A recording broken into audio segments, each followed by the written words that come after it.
You ask Tiger to solve. This deals with linear equations with one unknown. The final result is a equals 31/3. Let's solve it step by step.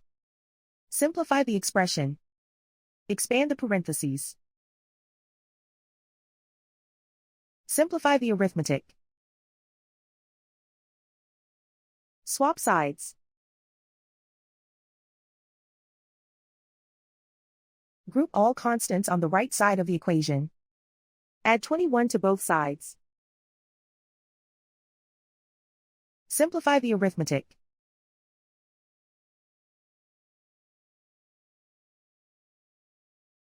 Isolate the a.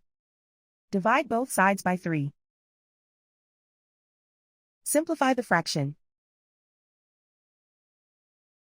And so the final result is a equals 31/3.